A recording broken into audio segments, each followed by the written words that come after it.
ನಮಸ್ಕಾರ ಸ್ನೇಹಿತರೆ, ಯಾವ್ದಾರ ಒಂದು ಒಳ್ಳೆ ಚಟ್ನಿನೋ ಪಲ್ಯನೋ ಏನಾರ ಟ್ರೈ ಮಾಡಬೇಕು ಅಂತ ಇದ್ರೆ ನಾನೀಗ ತೋರಿಸ್ಕೊಡೋ ಅಂತ ಈ ಎರಡು ರೀತಿಯ ರೆಸಿಪಿಗಳನ್ನ ನೀವು ಟ್ರೈ ಮಾಡಬಹುದು. ನಿಜವಾಗ್ಲೂ ತಿಂತಾ ಇದ್ರೆ ಕಳೆದು ಹೋಗ್ತೀರಾ, ಅಷ್ಟು ಚೆನ್ನಾಗಿರುತ್ತೆ. ಮಾತ್ರ ಶಾರ್ಟ್ ಅಂಡ್ ಸ್ವೀಟ್ ಆಗಿ ಕಡಿಮೆ ಸಮಯದಲ್ಲಿ ಯಾವ ರೀತಿ ರೆಡಿ ಮಾಡ್ಕೊಳ್ಳೋದು ಅಂತ ನಾನು ನಿಮ್ಗೆ ಹೇಳ್ಕೊಡ್ತೀನಿ. ಮಾಡೋದು ಕೂಡ ತುಂಬಾನೇ ಸುಲಭ ಇರುತ್ತೆ, ಆದ್ರೆ ರುಚಿ ಮಾತ್ರ ಡಬ್ಬಲ್ ಆಗಿರುತ್ತೆ. ಮೊದಲೇದು ಆ ಉಂಡೆ ಚಟ್ನಿನ ಹೇಳ್ಕೊಡ್ತಾ ಇದ್ದೀನಿ. ಅದಕ್ಕೆ ಮೊದಲೇದಾಗಿ ಒಂದು ಬಾಣ್ಲಿನಲ್ಲೋ ಅಥವಾ ತವಾನಲ್ಲೋ 2 ಸ್ಪೂನು ಎಣ್ಣೆನ ಬಿಟ್ಕೊಂಡು ಅದಕ್ಕೆ ಒಂದು 5 ರಿಂದ 6 ಒಣಮೆಣಸಿಕಾಯಿನ ಹಾಕಿ ಉರಿಬೇಕಾಗುತ್ತೆ. ಸೊ ಒಣಮೆಣಸಿಕಾಯಿ ನಿಮಗೆ ಖಾರ ಬೇಕು ಅಂದ್ರೆ ಜಾಸ್ತಿನೇ ಹಾಕೊಳ್ಳಿ. ಸೊ ಇವಾಗ ಹಾಕ್ಬಿಟ್ಟು ಒಂದು ಸ್ವಲ್ಪ ಮಟ್ಟಿಗೆ ಫ್ರೈ ಆದ ನಂತರ ಒಂದೇ ಒಂದು ಈರುಳ್ಳಿನ ಹೆಚ್ಚಿನ ಹಾಕೊಂಡು ಅದನ್ನು ಕೂಡ ಫ್ರೈ ಮಾಡ್ಕೊತಾ ಇದ್ದೀನಿ. ಏನ್ ಭಾಳ ಅಂತ ಏನಿಲ್ಲ, ಜಸ್ಟ್ ಒಂದು ಮೀಡಿಯಂ ಆಗಿ ಫ್ರೈ ಮಾಡ್ಕೊಂಡ್ರೆ ಸಾಕು. ಈಗ ಫ್ರೈ ಮಾಡೋದೆಲ್ಲ ಕಂಪ್ಲೀಟ್ ಆಗಿದೆ. ಸೊ ಮೆಣಸಿಕಾಯಿ ಎಲ್ಲ ಚೆನ್ನಾಗಿ ಅವು ಕರ್ದಿರ್ಬೇಕು.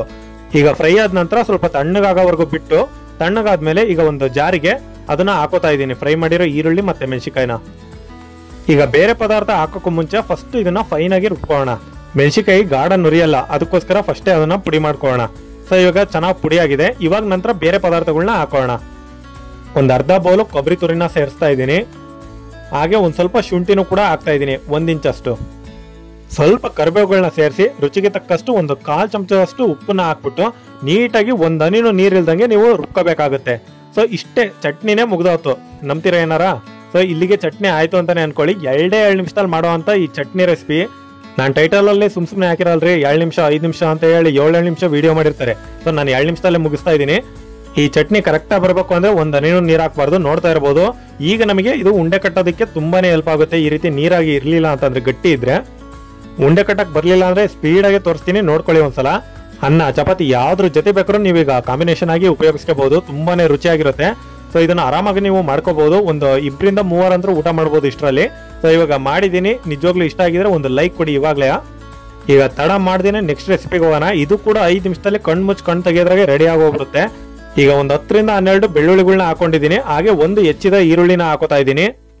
ಗೋಲಿ ಸೈಜ್ ಇರೋ ಹುಣಸೆ ಹಣ್ಣು, ಹಾಗೆ ಒಂದು ಅರ್ಧ ಚಮಚ ಖಾರದ ಪುಡಿ, ಹಾಗೆ ರುಚಿಗೆ ತಕ್ಕಷ್ಟು ಉಪ್ಪು, ಸ್ವಲ್ಪ ನೀರು. ಇದಿಷ್ಟನ್ನು ಬಿಟ್ಟು ನೀವು ನುಣ್ಣಗೆ ರುಬ್ಕೊಂಡ್ರಿ ಅಂತಂದ್ರೆ ಇಲ್ಲಿಗೆ ಅರ್ಧ ಚಟ್ನಿ ಆದಂಗೆ ಇದು. ನೋಡ್ರಿ, ತುಂಬಾ ಸಿಂಪಲ್ ಅನ್ಸ್ತೈತೆ ಅಲ್ವಾ? ಈಗ ಇದಕ್ಕೆ ಒಂದ್ ಸ್ವಲ್ಪ ಒಗ್ಗರಣೆ ಹಾಕೋಣ. ಅದು ಹಾಕ್ಬಿಟ್ವಿ ಅಂತಂದ್ರೆ ಇದು ಚಟ್ನಿ ಆದಂಗೆ ಪೂರ್ತಿ. ನಿಜವಾಗ್ಲೂ ಎಷ್ಟು ರುಚಿ ಇರುತ್ತೆ ಅಂತಂದ್ರೆ, ಸೊ ನೀವು ತಿಂದ್ಮೇಲೆನೆ ಗೊತ್ತಾಗೋದು. ಒಗ್ಗರಣೆ ಹಾಕ್ಲಿಕ್ಕೆ ಒಂದು ಬಾಣ್ಲಿ ಇಟ್ಕೊಂಡಿದ್ದೀನಿ. ಇದಕ್ಕೆ ಒಂದು 2-2.5 ಸ್ಪೂನ್ ಅಷ್ಟು ಎಣ್ಣೆನ ಬಿಟ್ಕೊಳ್ಳಿ. ಎಣ್ಣೆ ಒಂದ್ ಸ್ವಲ್ಪ ಜಾಸ್ತಿನೇ ಇರಬೇಕು. ನಾವು ಪಾಲಕ್ ಸೊಪ್ಪಲ್ಲಿ ಮಾಡೋದ್ರಿಂದ ಲಾಸ್ಟ್ಗೆ ಎಣ್ಣೆ ಒಂದ್ ಸ್ವಲ್ಪ ಜಾಸ್ತಿನೇ ಬೇಕಾಗುತ್ತೆ. ಹಂಗಾಗಿ ಇವಾಗಲೇ ಜಾಸ್ತಿ ಹಾಕೊಂಡ್ಬಿಡಿ. ಒಂದು 2.5 ಸ್ಪೂನ್ ಎಣ್ಣೆನ ಹಾಕಿ 1 ಚಮಚ ಉದ್ದಿನ ಬೇಳೆ, 1 ಚಮಚ ಕಡಲೆಬೇಳೆ, ಅರ್ಧ ಚಮಚ ಜೀರಿಗೆ, ಅರ್ಧ ಚಮಚ ಸಾಸಿವೆ. ಸೊ ಅದ್ರ ಜೊತೆ ಒಂದು 2 ಒಣಮೆಣಸಿಕಾಯಿನ ಮುರಿದು ಹಾಕೊಳ್ಳಿ.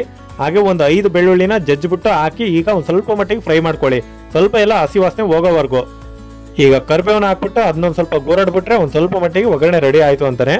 ಸೊ ಇವಾಗ ನೆಕ್ಸ್ಟ್ ನಾವು ರುಬ್ಕೊಂಡಿರೋ ಅಂತ ಚಟ್ನಿ, ಅದನ್ನ ಒಂದ್ ಸ್ವಲ್ಪ ವೇಸ್ಟ್ ಆಗದೆ ಇರೋ ರೀತಿನಲ್ಲಿ ಎಲ್ಲಾನು ಕೂಡ ಒಗ್ಗರಣೆ ಜೊತೆಗೆ ಹಾಕೋಬೇಕಾಗತ್ತೆ. ಈಗ ಚಟ್ನಿನ ಒಂದ್ ಸ್ವಲ್ಪ ಮಟ್ಟಿಗೆ ಒಗ್ಗರಣೆನಲ್ಲಿ ಬೇಯಿಸ್ಬೇಕಾಗುತ್ತೆ.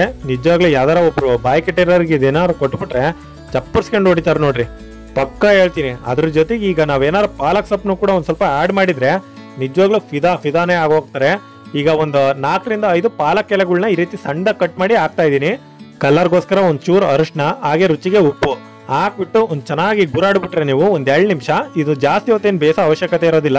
ಆ ಚಟ್ನಿನಲ್ಲಿ ಪಾಲಕ್ ಸೊಪ್ಪು ಬೇಯ್ತು ಅಂತಂದ್ರೆ ಇಲ್ಲಿಗೆ ಚಟ್ನಿ ರೆಡಿ ಆಯ್ತು ಅಂತಾನೆ. ನೀರ್ ಹಾಕೋ ಅವಶ್ಯಕತೆನೂ ಇರೋದಿಲ್ಲ, ಯಾಕಂದ್ರೆ ಪಾಲಕ್ ಸೊಪ್ಪಲ್ಲಿರೋ ಅಂತ ನೀರಿನ ಅಂಶ ಬಿಟ್ಕೊಂಡು ಅದೇ ತೆಳುವಾಗುತ್ತೆ. ಕ್ಯಾಮ್ರಾ ಕ್ವಾಲಿಟಿ ಕಮ್ಮಿ ಇರ್ಬೋದು, ಆದ್ರೆ ನಿಜವಾಗ್ಲೂ ರಿಯಲ್ ಆಗಿ ನೋಡಿದ್ರೆ 24 ಕ್ಯಾರೆಟ್ ಗೋಲ್ಡ್ ಕಲರ್ ಅಲ್ಲಿ ಇರುತ್ತೆ. ಯಾಕಂದ್ರೆ ಹಾಕಿರೋ ಅಂತ ಅರಿಶಿನ ಮತ್ತೆ ಆ ಸೊಪ್ಪಿಗೂ ಕಾಂಬಿನೇಷನ್ ಆಗಿ ಕಲರ್ ಮಾತ್ರ ಸಖತ್ತಾಗಿ ಬರುತ್ತೆ. ಟೇಸ್ಟ್ ವೈಸಲ್ಲಿ ಬಂತು ಅಂತಂದ್ರೆ ಚಪಾತಿ ಜೊತೆಗೆ 7 ಮಾಡಿಸ್ತಂತ ರೆಸಿಪಿ ಅಂತಾನೆ ಅನ್ಬೋದು. ಅನ್ನದ ಜೊತೆಗೂ ಕೂಡ ತುಂಬಾ ಸೂಪರ್ ಆಗುತ್ತೆ. ಆದ್ರೆ ಚಪಾತಿಗೆ ಇನ್ನೂ ಜಾಸ್ತಿ ಇದು, ಯಾಕಂದ್ರೆ ನಾನಂತೂ ಚಪಾತಿ ಮಾಡ್ಕೊಂಡಿರಲಿಲ್ಲ. ಸೊ ಅನ್ನದ ಜೊತೆಗೆ ತಿನ್ಬೇಕೀಗ. ಆವಾಗಲೇ ರೆಸಿಪಿಗೆ ಲೈಕ್ ಕೊಡಕ್ಕೆ ಹೇಳಿದ್ದೆ. ಈ ರೆಸಿಪಿಗೆ ನೀವು ನಿಜವಾಗ್ಲೂ ಸಬ್ಸ್ಕ್ರೈಬ್ ಆಗ್ಲೇಬೇಕು.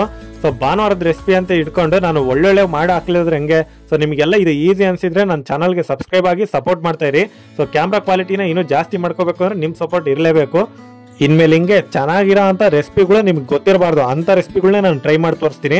ನಿಮ್ಮೆಲ್ಲರ ಸಪೋರ್ಟ್ ತುಂಬಾನೇ ಮುಖ್ಯ. ಸೊ ಇಲ್ಲಿವರೆಗೂ ಬೆಳೆಸಿದೀರಾ, ಇನ್ಮೇಲೂ ಕೂಡ ಬೆಳೆಸಿ. So thanks for watching. ನೋಡಿದ್ದಕ್ಕೆಲ್ಲ ಧನ್ಯವಾದಗಳು.